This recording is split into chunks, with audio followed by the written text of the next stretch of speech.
Assalamualaikum warahmatullahi wabarakatuh. Perkenalkan, nama saya Yang Febian, MBM 18110108. Saya di sini akan mempresentasikan hasil konseling dengan anak dan remaja.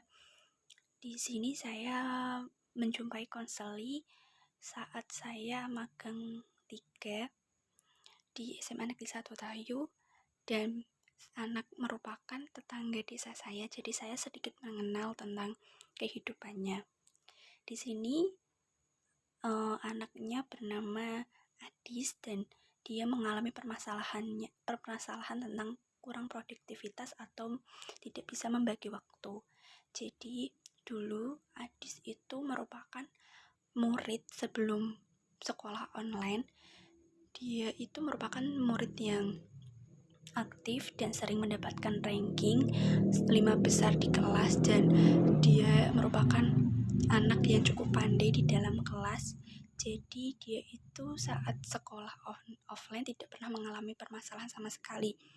Akan tetapi saat sekolah online, Adis ini mengalami beberapa permasalahan terkait dengan absen dan juga sering mengalami keterlambatan mengumpulkan tugas sehingga dia dipanggil ke BK. Nah, awal saat dipanggil di BK, Adis itu merupakan anak yang menurut saya mungkin dia belum terlalu percaya dengan saya kalau saya itu merupakan tempat, karena saat itu posisi saya magang, jadi dia belum bisa percaya kalau mau cerita dengan saya, Bu.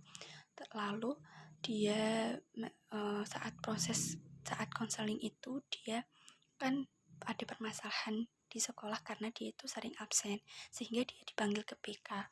Lalu saat di BK, saat mereka membahas tentang permasalahannya, saya tidak diikut sertakan karena mungkin guru BK saat itu menjaga asas kerahasiaan. Jadi saya menunggu di luar. Tetapi setelah itu saya diminta membantu guru BK untuk mendekati atau mencari informasi tentang anak ini, dengan mungkin kalau bicara dengan saya karena mungkin umurnya tidak terjauh beda, jadi mungkin bisa rileks ceritanya. Nah, lalu saya saat itu magang, jadi belum ada tugas konseling individu. Lalu saya hanya bercerita kenapa kok sering absen, kok sampai dipanggil ke BK seperti itu. Jadi itu hanya basa-basi dan saya menceritakan kepada guru BK. Lalu saat ada tugas ini, saya mengechat si Adis untuk minta apakah dia bersedia menjadi konseli saya. Dia bersedia, dan tetapi Adis ini merupakan saat saya diminta guru BK untuk mencari informasi dan ditanya-tanya gimana kok sampai bisa sering bolos seperti itu. Adis ini merupakan anak yang tidak mudah untuk digali ceritanya, atau mungkin saya yang kurang paham untuk cara menggali informasi. Tetapi saat proses konseli dengan saya, Adis mulai sedikit terbuka karena dia itu sudah tahu permasalahannya, yaitu dia sudah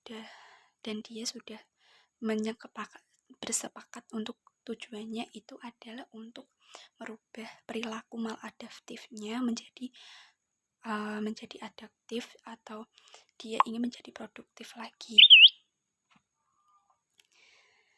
ingin merubah sikap yang tadinya itu maladaptif menjadi sikap yang adaptif, sehingga dia itu menjadi produktif lagi.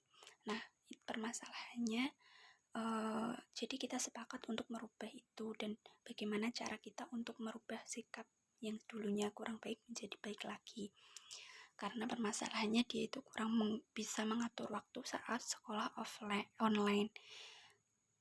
Dan proses pelaksanaannya itu langsung ke pelaksanaan menceritakan permasalahannya, kenapa dia itu kok bisa sampai sering dipanggil ke BK, karena dia itu saat sekolah offline dia itu tidak pernah uh, ada permasalahan tentang absen, akan tetapi saat sekolah online dia sering mengalami permasalahan di absen karena dia itu sering tidak mengikuti kelas dan sering tidak mengerjakan tugas. Dia itu karena dia saat malam hari permasalahannya itu adalah dia sering menonton drakor atau menonton K-pop seperti itu. Dia itu ada K-popers dan juga sering menonton drakor, dan dia juga sering main games itu di malam hari, dan dia itu tidurnya kadang sampai larut malam atau sampai subuh seperti itu. Lalu dia itu saat pagi hari dia selalu membantu orang tuanya, sehingga dia itu mungkin mengabaikan absen atau kadang itu sekolahnya itu disambi-sambi seperti itu. Jadi sehingga kan absennya kalau di sekolahnya itu di absen di awal dan di akhir. Di awal dia absen, nanti di akhir dia tidak absen seperti itu, Bu. Jadi dia tuh sering mengalami miskomunikasi dari antar guru mata pelajaran. Lalu dia itu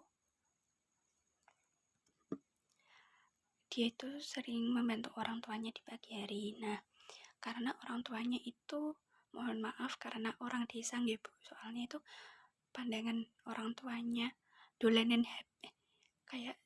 HP terus kayak gitu, nggak pernah ngebantu padahal lagi di rumah kayak gitu. Jadi tuh di sisi lain orang tuanya juga tidak begitu mengerti keadaan anaknya yang harus sekolah, dan sekolah online kan memang harus bawa HP ya Bu. Nah, orang tuanya ini sepertinya mengira kalau dia itu, karena mungkin orang tuanya tahu kalau dia itu sering kalau main HP itu kayak nonton drakor atau mungkin lihat-lihat K-pop kayak gitu kan, dia itu jadi orang tuanya itu berpikir kalau dia itu sekolah malah lagi nonton K-pop. Dia itu seperti itu ceritanya. Nah, dan dia itu saat sekolah offline sering mengalami kayak nggak mengumpulkan tugas karena dia itu tidak pernah mengikuti pelajaran, dan dia itu merupakan anak yang terkenal introvert. Saya pernah tanya kepada teman sekelasnya, dia itu hanya mempunyai satu teman bangkunya dulu, jadi dia itu untuk bersosialisasinya juga sepertinya kurang. Nah, seperti itu Bu, permasalahan dari proses pelaksanaannya. Dia itu menceritakan semua permasalahannya, dan jadi permasalahannya itu saat saya menyimpulkan sementara itu, dia itu kurang mengatur waktu dan juga lingkungannya kurang keluarga yang seharusnya support sistemnya, tetapi malah tidak seperti itu Bu kalau rangkuman dari saya. Lalu penutupan konseling diminta untuk menjelaskan gitu Bu, saya suruh jelasin lagi tadi apa yang bisa dia itu kepengennya gimana, kan dia juga pengen kayak gini. Dia itu juga cerita kalau dia itu kepengen kayak dulu lagi saat sebelum sekolah online, dia kepengen produktif lagi karena mungkin, dan dia juga cerita Bu kalau sekolah online itu dia jenuh, jadinya dia tuh kalau sekolah saat ada kelas gitu tetapi dia tuh maka scroll TikTok atau mungkin nonton sama nonton, kalau nggak sampai bantu orang tuanya kayak gitu. Nah, lalu dan penutupannya di konseling ini itu saya minta kalau dia itu kepengen mempunyai, kan saya menggunakan teknik behavior ya Bu, jadi itu saya meminta untuk saya memberikan kontrak perilaku kayak apa sih yang kamu ingin ubah dan kepengen hal apa yang ingin kamu capai. Saya suruh nulis kayak gitu Bu. Terus nanti kita mengadakan pertemuan. Terus tapi dia itu untuk dan dia tuh setuju kalau dia tuh nanti kita akan diadakan pertemuan lagi. Akan tetapi ini Bu, permasalahannya dia itu kalau kan saya mau ngajak konseling lagi, saya tanya kadang saya tuh, dan akhirnya itu kita mengakhiri kan di kontrak perilaku itu. Terus kesepakatan mau dilanjutnya itu kita ketemu atau di WhatsApp. Kalau sebaiknya kita bertemu, saya kan mengusulkan seperti itu. Akan tetapi tuh anaknya kayak susah gitu loh diajak ketemu lagi, karena mungkin kan dia udah kelas 12. Terus dia itu sekarang lagi di luar kota, lagi di rumah mbaknya kayaknya. Terus saya itu saya tanya kan, setelah dua minggu setelah konseling yang tahap pertama itu, saya tanya gimana perkembangannya. Terus saya minta gimana kontraknya udah dijalankan apa belum. Terus dia tuh ngomong, oh iya mbak, sekarang saya itu udah punya goals lagi gitu, kayak saya tuh udah ambis pengen mencapai sesuatu. Jadi saya tuh sekarang udah dengan kontrak perilaku ini, jadi tuh saya ingat, soalnya kan kontrak perilakunya itu kayak goals-goalsnya itu dibuat wallpaper kayak gitu Bu. Jadi saya tuh selalu ingat, apalagi kan saya udah kelas 12, jadi saya itu udah mau mikir ke depan. Kalau saya tuh malas-malasan kayak gini itu kasihan nanti sayanya itu kayak kebebanan kayak gitu. Kebebanan itu dalam arti kalau kayak gini terus nanti kan yang dulunya nilainya saya tuh stabil bagus, nanti di hari-hari nanti jelek. Dia tuh sudah mulai sadar Bu. Terus kan saya tanya gimana mau ada pertemuan kayak gitu kan Bu. Terus dianya kan saya rasa belum belum belum belum saya rasa belum belum sih Mbak, kalau mau pertemuan lagi kayak belum butuh gitu. Mungkin kalau ada apa-apa nanti saya chat aja kayak gitu.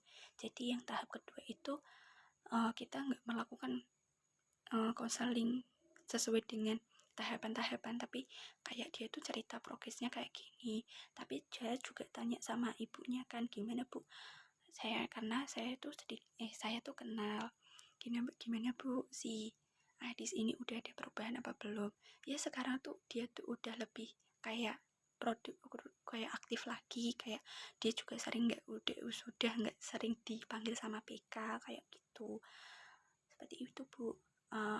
Mohon maaf, sekian yang dapat saya sampaikan.